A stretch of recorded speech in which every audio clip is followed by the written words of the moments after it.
Բարև ձեզ բարեկամներ, Փակ TV-ն այս անգամ էլ իր ուղիղ կապն է հաստատել Մոսկվայից Երևանյան մեր տաղավարի հետ։ Հաղորդման սկզբում նախ ուզում եմ շնորհակալություն հայտնել բոլոր այն անձանց, ովքեր ինձ աջակցում են եւ մաղթում են առողջություն։ Իհարկե առողջությունը շատ կարեւոր է բոլորիս համար։ Ես հիմա բուժումներ եմ անցնում Մոսկվայում, բայց դա չի խանգարում, որ մենք մեր ծրագրերը շարունակենք։ Մանավանդ որ այստեղ կան անձինք, ում հետ մենք պարտավոր ենք հանդիպել եւ այդ մարդկանցից մեկը անկասկած մեր ծրագրի վաղեմի ու լավ բարեկամն է համահայկական ճակատ շարժման առաջնորդ Հայաստանի Հանրապետության Պաշտպանության նախկին նախարար գեներալ-մայոր Արշակ Կարապետյանը։ Բարև ձեզ, պարոն Կարապետյան։ Բարև ձեզ, պարոն Ղուշյան։ Ես պիտի ասեմ, որ իսկապես մեր ունկնդիրները հատկապես վերջին շրջանում ես նկատում եմ, որ ինչ այսպես ջերմությամբ են խոսում ձեր կառույցի մասին, որը իրոք մտահոգված է Հայաստանի վաղվա օրով։ Եվ իհարկե այս պարագայում շատ կարևոր են ձեր բոլոր այն մեկնաբանություններն ու հատկապես բացահայտումները, որը դուք անում եք Փակ TV-ում։ Դրա համար մենք իհարկե շնորհակալ ենք եւ կարծում եմ այս ոչով էլ մենք պիտի շարունակենք մեր զրույցը։ Չեք առարկում։ Չեմ առարկում, պարոն Ղուշյան, այսօր ձեզ առողջություն եմ ցանկանում։ Շնորհակալություն։ Դա իհարկե շատ կարևոր է։ Գիտեք, ես անկեղծ ասած վերջին այս օրերին երբ կարդում եմ մեկնաբանություններ, անչափ շնորհակալ եմ մեր հերոստատողներից, որոնք մտահոգված են եւ մաղթում են առողջություն, իսկ դա նշանակում է պետք է ել ավելի լավ աշխատենք, ել ավելի համախմբված։ Լավ ինչու՞ց է։ Հիմա իրավիճակը գնալով մեր տարածաշրջանում կարծես այնքան է խճճվել, որ շատ դժվար է ինչ-որ կոնկրետ մի բան ասել, հավատացած լինելով, որ վաղվա օրը ինչ-որ բան չի փոխվելու։ Ամեն օր կարող է շատ այսպես պայթեցուկ իրավիճակ ստեղծվել եւ ես կարծում եմ, որ դուք որպես նախ եւ առաջ որպես զինվորական մարդ, որը անցել է պատերազմի բովով եւ քաշ ծանոթ է այն ամենին, ինչ տեղի է ունենում Հայաստանում, հնարավորինս անկեղծ ու ճիշտ մեկնաբանություններ տա ստեղծված իրավիճակի մասին։ Լավ, այս իրավիճակում իսկապես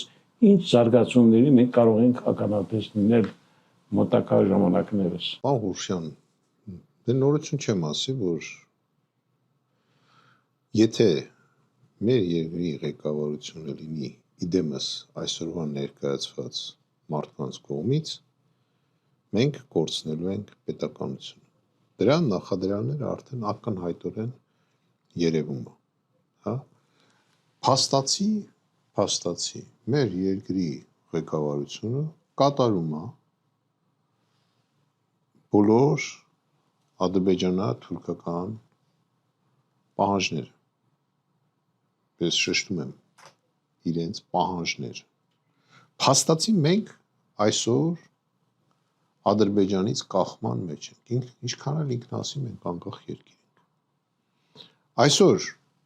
Ադրբեջանն է գծում Հայաստանի սահմանը։ Հələ որ միևնույն ժամանակ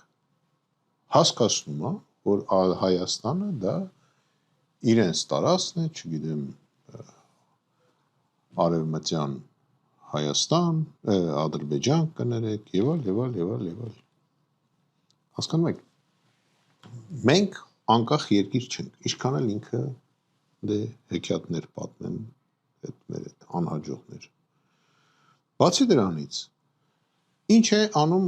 Ադրբեջանի ղեկավարությունը։ Փորձում է խաղաղ ճանապարհով, կիրառելով ճնշումներ,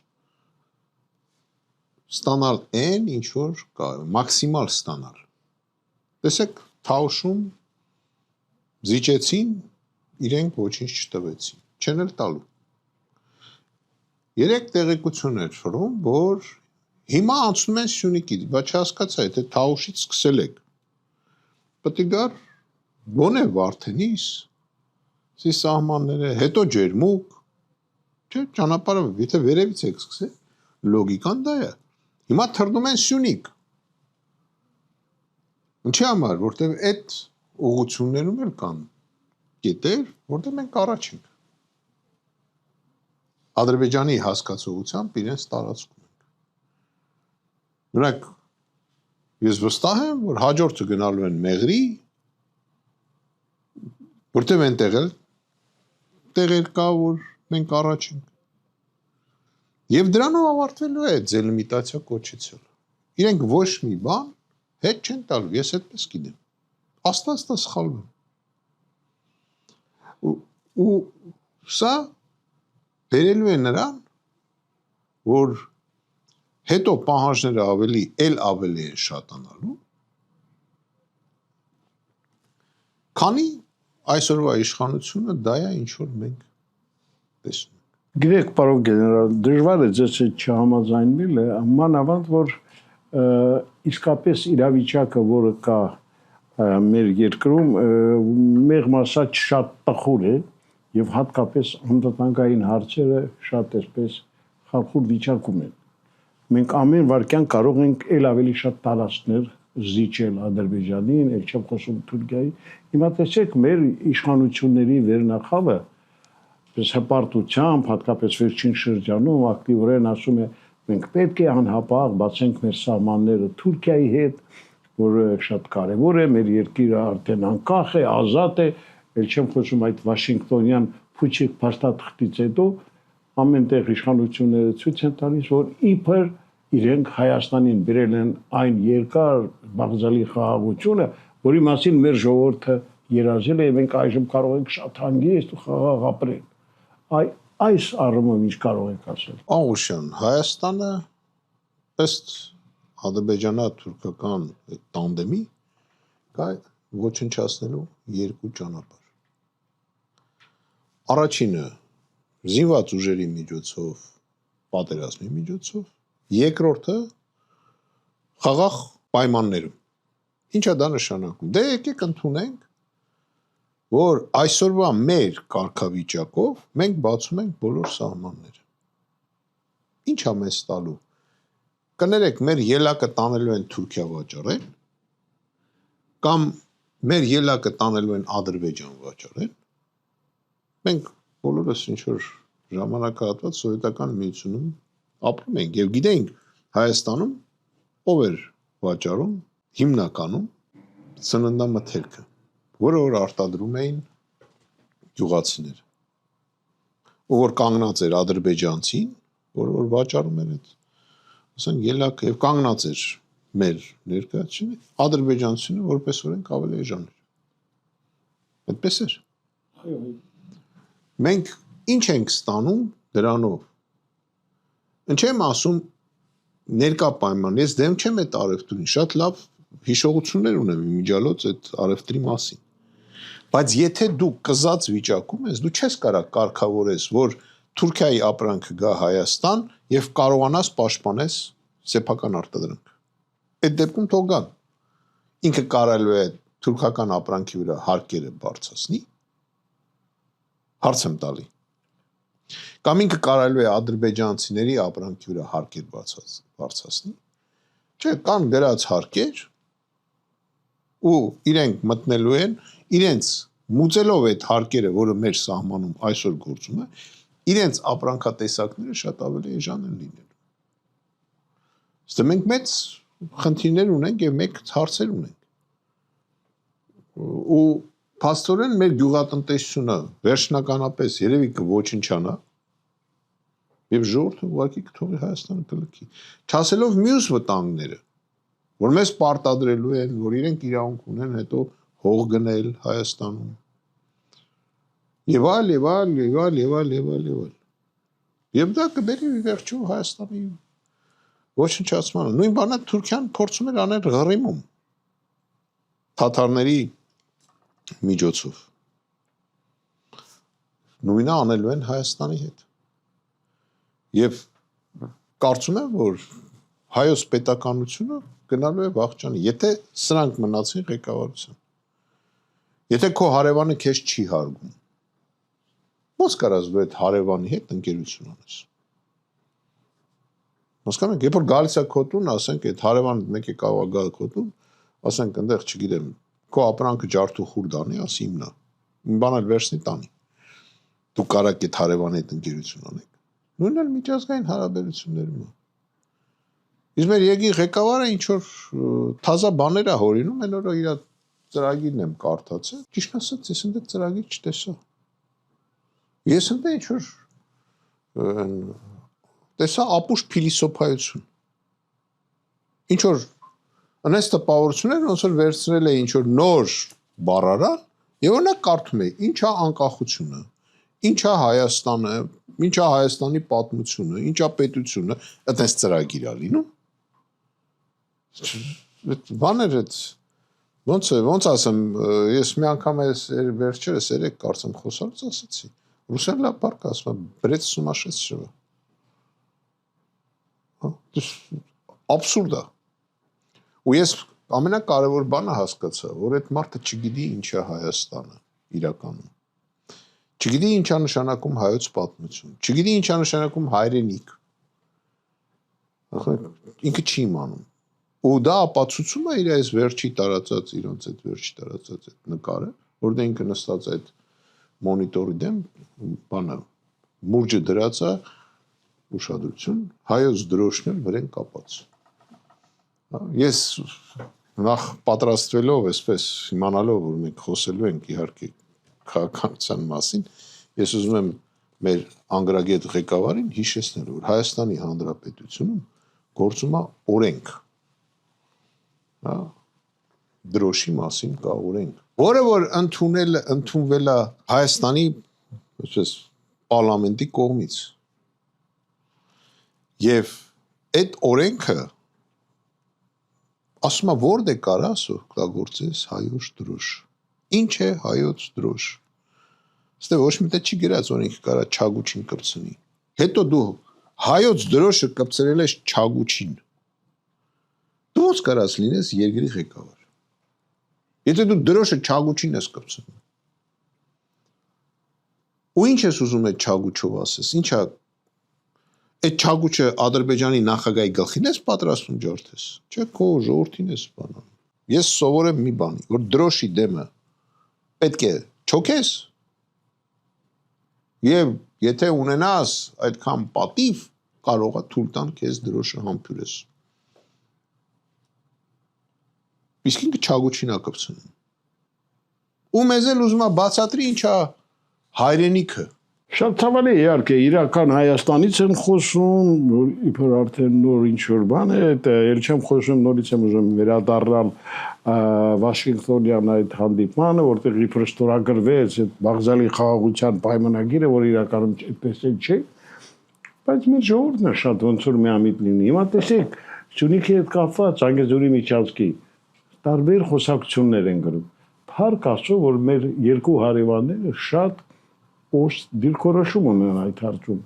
Իրանի նախագահը եւ Ռուսաստանի Դաշնության, որոնք հայտարարել են, որ ոչ մի Տրամփի ճանապարհը չի լինելու։ Սա ինչ է նշանակում մեր իշխանությունները շարունակելու են իրենց այդ քաղաքականությունը կապված Զանգեզուրի հանձնողական այդ քաղաքականությունը Զանգեզուրի միջանցքի հետ կապված։ Ոչ թե շարունակելու են, մենք բոլորս համոզվեցինք, որ այս մարդիկ իրենց աթոռի համար պատրաստ են մեր հայրենիքից զիջեն ամեն ինչ։ Մեր երկրից զիջեն ամեն ինչ։ Նույնիսկ հասել են նրան, որ պատրաստ են մոռանալ, ասենք, եղերնին եւ գնալ եղերնու հուշարձանը քանդել։ Իրենց աթոռի համար, սա հայանպաստ քաղաքականություն իրենք չեն արել։ Թող ասեն հայերի համար, ամբողջ հայության համար։ Լավ, հայ ժողովրդի համար, հայ պետության համար, ոնց որ ինքը ասում է։ Ինչ լավ միջազգային բան արել։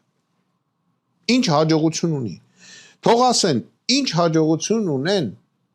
ներսում։ Ինչ են արել, էլի։ Պանուշան դուք շփվում եք, այնտեղ ապրում եք, այնտեղ կյանքը լավանում է։ Ցավոք ոչ։ Ինչ է ստացվում, էլի։ Ինքը ասում է երջանիկ ժողովուրդ, բայց այդ երջանիկ ժողովուրդը Հայաստանից թողում դուրս է գալի։ Եվ ստեղծում են իրենց այդ թղթերը ստորագրելով, հա, այն ստեղծում են ինչ-որ մարդկանց մոտ տպավորություն, դա տպավորություն է, իլյուզիա է, խաբված իլյուզիա, անվտանգության իլյուզիա, հասկանում եք, չի կարա այդպիսի անվտանգություն լինի, եթե դու պատրաստ չես պայքարես քո անվտանգության համար, ինչ-որ միջոցներ ձեռնարկես քո անվտանգության համար, չես կարող լինել անվտանգ, որտեվ քո անվտանգությունը չի ստեղծվի երբեք, երբ որ դու գնում ես քո վտանգի առաջ կզում ես։ Եք ինձ մի հատ գրություն բերեցին, գրած է։ Հետաքրքիրն է, որ կզողները չեն նեղվում նրանցից, ով որ կզացնում է իրենց։ Այս սկսում են ատել նրանց, ով որ չի կզում իրանց հետ միասին։ Այ մենք ունենք այսօր այդ կզած իշխանությունը, որը եկել է, ասում եմ, ընդհանրապես փորձում է ասած ռոպագանդանի խաղաղություն։ Սաղս հասկացան, որ փուչի կա։ Նա որքան կարելի կռասած վիճակում ապրել եւ քան ինքը իշխանության, հա, այդպես է լինելու է ու գնալով զիջում։ Մենք չենք նկատելու, որ կարող է մնա մենակի հրաապարակը, մեկի իր աթոռը։ Ես վստահ եմ, ինչ որտեղ վստահ եմ, որ այսօր թուրքերը գան Իրան ասեն, մենք ես կնքենք հավերժ հայոց ղեկավար, արի քեզ թողենք մի հատ կաբինետ, մեկ է մի հատ աթոռ։ Ես վստահ եմ, որ ինքը կհամաձայնվի։ Ու մեկ էլ Իրան սամալյոտներով, ասենք, ինքը իրավունք ունենա թռնի, չգիտեմ, Ճապոնիա, ինչի համար է թռնում, պետք էլ չի, ինչի համար ոչ մեկ չգիտի։ Գնես ինչ-որ կզբոսնես, հետո կգաս դե հրանգներ կտաս, չագուճներ ձերդ, բան կգաս։ Ուղղակի այդ ժամանակ երևի չագուճը մենակ իր գլխին պիտի խփի։ Ու մենք անպայման այդ չագուճը հենց իր գլխին ենք խփելու։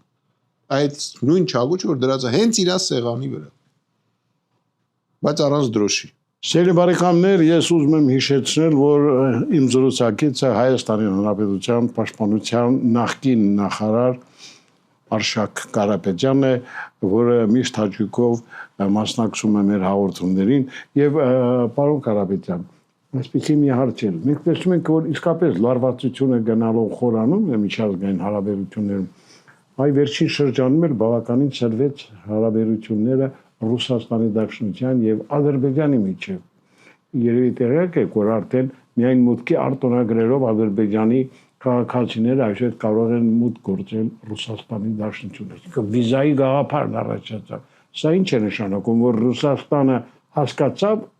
ով է։ Պաղուշյան, ես կարծում եմ, որ սենց շարունակվի կարող է մեր հետ էլ նույն կարգավիճակը լինի։ Ոչ թե Ռուսաստանը հասկացավ կամ չհասկացավ։ Հավատացում եմ, Ռուսաստանը միշտ էլ գիտեր Ադրբեջանը ով է։ Ես դա հավատացնում եմ։ Իրենք բացահայտումներ չեն արել։ Իրանք շատ լավ պատկերացնում էին ինչ է այսօր կատարվում։ Եվ եթե մենք ուշադիր նայենք, հիշում եք այս վերջի Ադրբեջանի նախագահի ելույթը, որ ասում է, բանը Ռուսաստանը օկուպացրեց Ադրբեջանը, հա, ու վերցրեց Սյունիքը միացրեց Հայաստանին, Սյունիքը մերն էր։ Բայց եթե այդպես է, իմ մոտ հարց է առաջանում, բայց Կարմիր Քուրդիստանը ինչի Ռուսաստանը միացրեց Իրան, անկախ երկիր էր։ Թալիշստանը այն ժամանակ կոչվում էր Մուգանսկը Սովետսկая ռեսպուբլիկա, չէ՞։ Այդ ոնց է լավ, որ դա էլ ոչնչացավ, միացավ Ադրբեջանին։ Կամ ուզում եմ հասկանամ ադրբեջանցին ի՞նչ է։ Ուզում հասկանամ, ի՞նչ է, գենետիկորեն ադրբեջանցին ի՞նչ է։ Ես միշտ ասել եմ, բոլոր ազգերն էլ իրավունք ունեն իր գոյությունը պաշտպանեն։ Բայց երեք է սուտ խոսակ, որտեղ նույն ադրբեջանցիների, այսօրվա ադրբեջանցիների պապերը իրենց չէին ճանաչում ադրբեջանցի։ Եվ այն ժամանակ Ստալինը մեծ բանակ իրար է եռանց, սենց ասեն, որ իրենք սկսել են դառնալ ադրբեջանցի կոչեցյալ։ Իրենց համարել են, որտեղ իրենց պապերը նորմալ մարդիկ են եղել, համարել են թուրքեր, թաթարներ, չգիտեմ, այնտեղ եւ այլ։ Հա, իրանք թուրք ժողովուրդ են։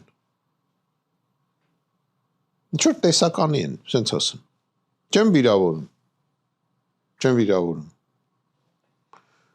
Եվ Ռուսաստանում այդ ամեն ինչ հասկանում են։ Ռուսաստանն է ստեղծել Ադրբեջան։ Բացի դրանից, մինչև 36 թիվը անցած դարվա Ադրբեջանի ղեկավար ադրբեջանցի ազգությամբ չի եղել, ոչ էլ թուրք ազգությամբ։ Եղել են հայեր, ռուսներ, մի կեք արդեն մի հատ եվրեյ էր։ Ջուդ։ Չեն եղել։ Հիմա այդ երկիրը ով է ստեղծել։ Հիմա իրանք դարել են պատմությունից է բել է խոսում, կներեք ինչքան գիտեմ, նույնիսկ կալիվներից է քուրդ ծագում ունի, քրդական ծագում ունի։ Նորից եմ ասում, ես ոչ մեկին չեմ ապրել, շատ լավ ազգեր են, շատ լավ, սենց ասեմ, բայց եթե այդպես են խոսում, պետք է բացատրես դուք ով եք։ Հա պատմության մի էտապ է եկե, ինչ որ թուրը տարել ես, մեր մոտ էլ մի անհաջող է, ինչ որ հաջողության ես եկել։ Իմիջիայլին շատ են գրում կոմենտներում, թե պարոն Կարապետյան, բա դուք 44 օրյա պատերազմի ժամանակ որտեղ ես իր խորհրդականն էի եւ կներեք ես զբաղված էի իմ գործունեությամբ, հատուկ գործունեությամբ։ Եթե ես չլինեի, 2 շաբաթ հետո Հայաստանը չէր կարող շարունակել մարտը։ Միայն իմ աշխատանքի շնորհիվ, որ գնացել է այնտեղ զենքը հասել։ Ձրի։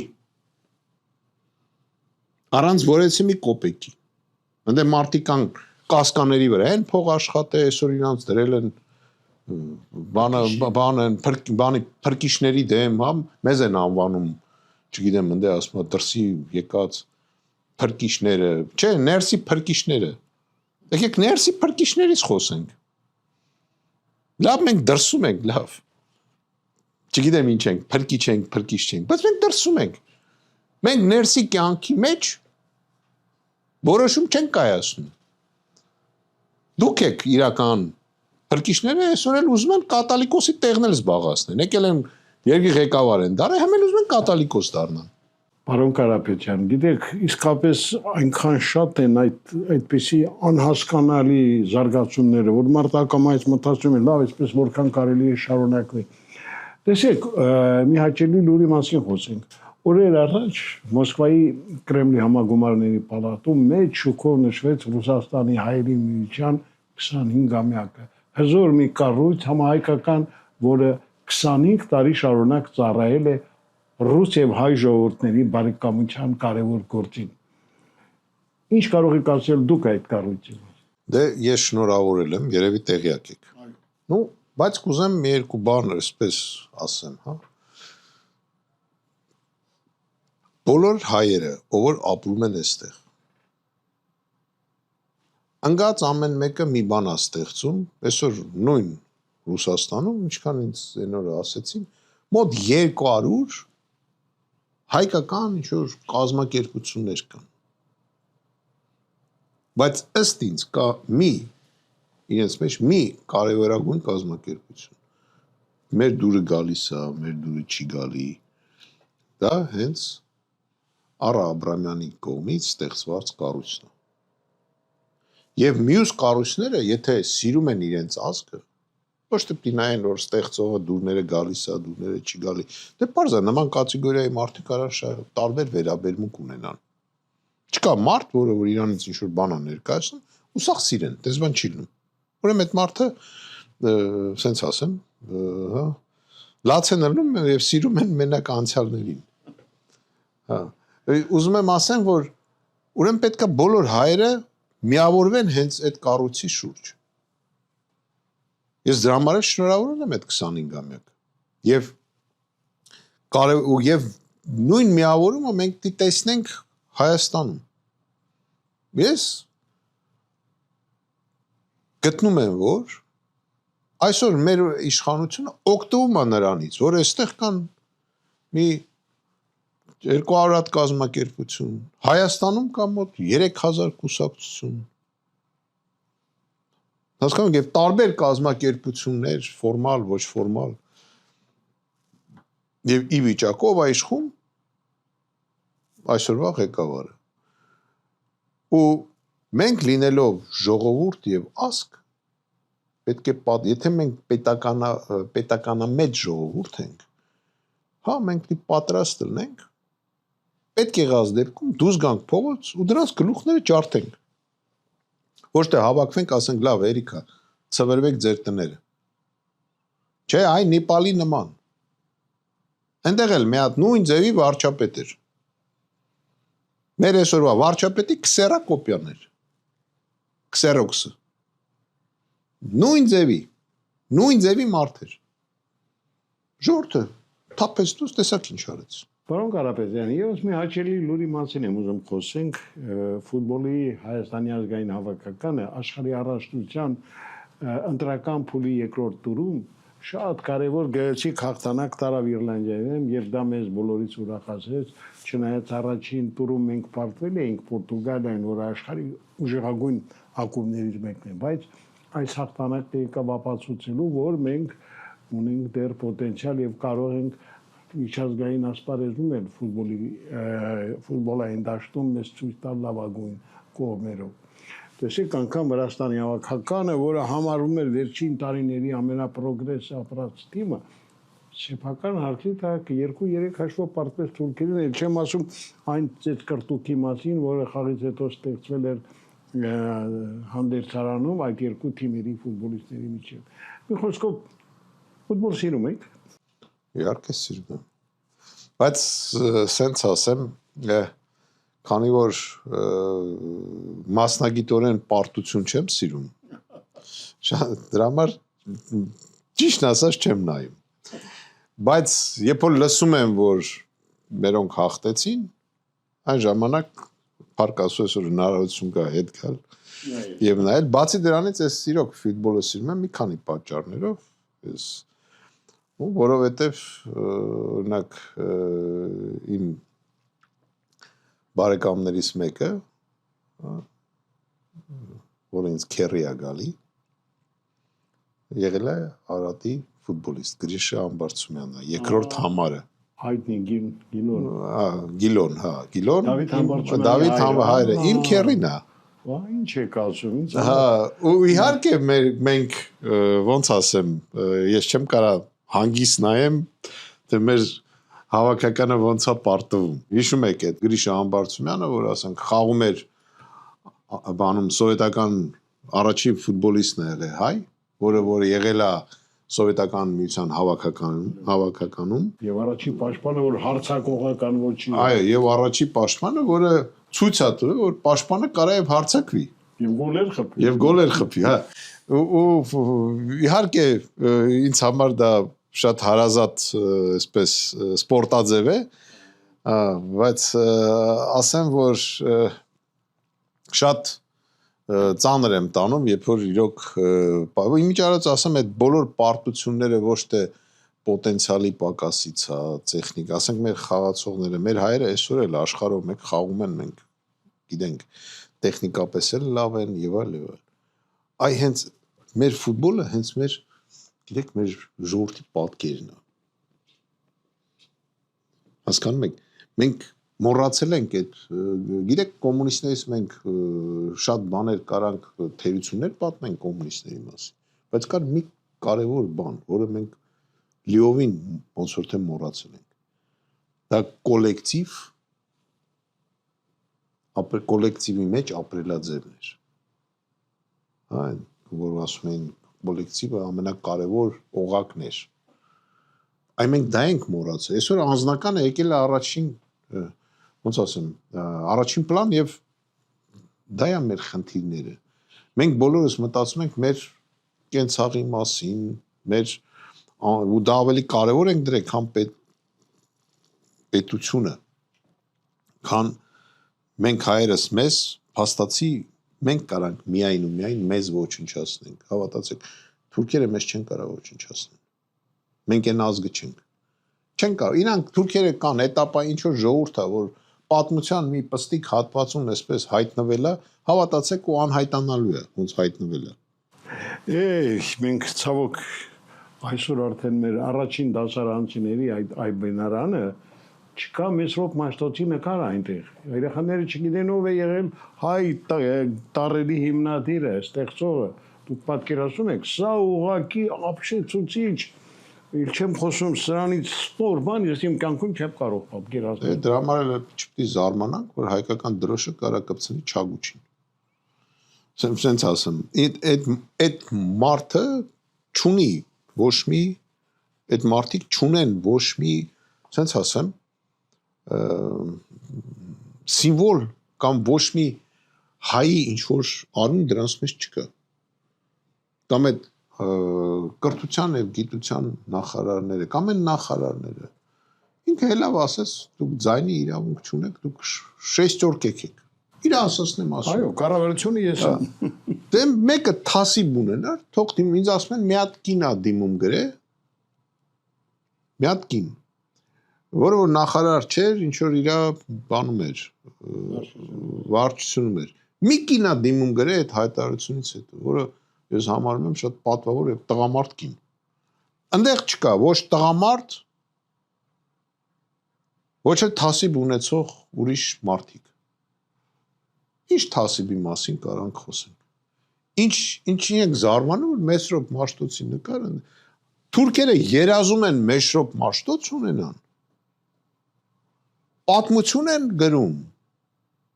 Մենք մեր եղելքի ղեկավարությունը պատմություն ուզում է ջնջի։ Մեսրոպ Մաշտոցի նկարն է ջնջում։ Որտեվ գիտեք խի, որտեվ այնքան է, ինքը ասում է ինքը հավատացյալ է, որտեվ ինքը այնքան է տրամադրված եկեղեցու դեմ։ Որտեվ եկեղեցին այն կառույցն է, որ ինչ էլ պատմություն այսօրվա ղեկավարը գրի, մեր եկեղեցին է մեր իրական պատմության պահպանիչ։ Այդ դրա համար նա ուզում մտնի այնտեղ եւ ինչ որ բան փոխի։ Կներեք, հիմա մարդիկ ասենք եկել են, ծառայել են, ինչ որ իրենց կյանքի ընթացքում կարող է մի բան էլ արել են։ Դե ես ուզում եմ այդ հավատացյալ մեր երկրի ղեկավարին, իհարկե փակագծերի մեջ բացատրեմ, որ մեղքերի թողությունը վերաբերում է ոչ թե մենակ հասարակ քաղաքացուն, այդ թվում են եկեղեցու ծառայողներին։ Եվ ինքը որ այն մարդը որ Չագուչին կպցնում է դրոշ, ինքը խոսում է սրբության մասին։ Այն մարդը որ հրաման է տալի, ես ասեմ ձեզ, հիշում եք ինձ որ Ռոզիսկի էին տվել, հասարակ լեզուն բան։ Ինձ մոտեցել է երկու ոստիկան։ Իրանք չեն ճանաչել ես ով եմ։ Ուղղակի իրենց մոտ էստեղ համակարգ կա կամերայով։ Տեսնում է դեմքը եւ ասենք այդ ոստիկանների հասարակ պատրուլի վրա պարեկի վրա բան է գալի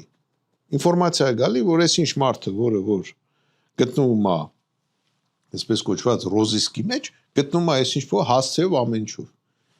երկու ոստիկան մոտեցել են համազգեստով ներկայացել են ու ասում են կներեք մենք խնդրում ենք որ դուք մեր հետ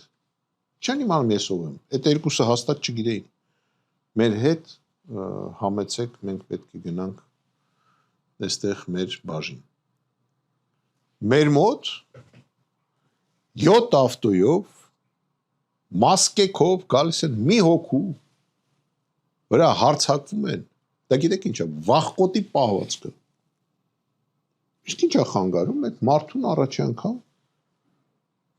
մի հոգի երկու հոգի գնում են ասում կամ պավեսկա են տանում կամ զանգում ասում են անհրաժեշտ է ներկայանաք ու այդ մարդ չի ներկայացել հասկանում եք որտեվ այ ինքը էդի վախկոտի ոնց ասեմ հոգեբանությունը հոգեբանը ինչ եք բռնում բանին եք բռնել այդ իտալական մաֆիոզի եք բռնում 7 հոգով գնում եք հա ասեմ ձեզ շատ լավ ասեցիք ուրեմն հատուկ նշանակության ջոկատը որ դուս էր գնացել էր Բեն Լադենին բռնել գիտեք քանի հոգի են 5 հոգի 5 հոգի մեր մոտ նայում եմ այն օրը ոնց որ Գյումրիում էր 7 ավտոյով եկել են մի տղայի բռնել որը երեխու հետ գնում էր Պարոն Կարապետյան, իսկապես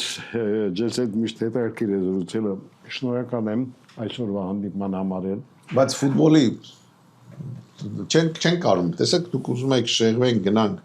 ինչ որ լավ բանից խոսենք, Թեթև ավելի թեմաներ։ թեթև թեմայից խոսենք, միևնույնն է, որտեղ այնպեսին է վիճակը։ Վիճակը վատ է իրոք։ Հա, որ այդպես է ու իրոք ֆուտբոլիստներին շատ շնորհակալ ենք, որ գոնե իրենք մեզ այս վերջի այս ժամանակներում ուրախացրեցին։ Սերի բարեկամներ, դե դուք հասկացաք, թե որքան անկեղծ բաց զրուցակից էր այսօրվա մեր զրուցակիցը Հայաստանի Հանրապետության Պաշտպանության նախկին նախարար գեներալ-մայոր Արշակ Կարապետյանը, ով նաև համահայկական ճակատ շարժման առաջնորդն է։ Սպասեք նրան առաջիկայում եւս։ Իսկ այսօր այսքանը, ցտեսություն։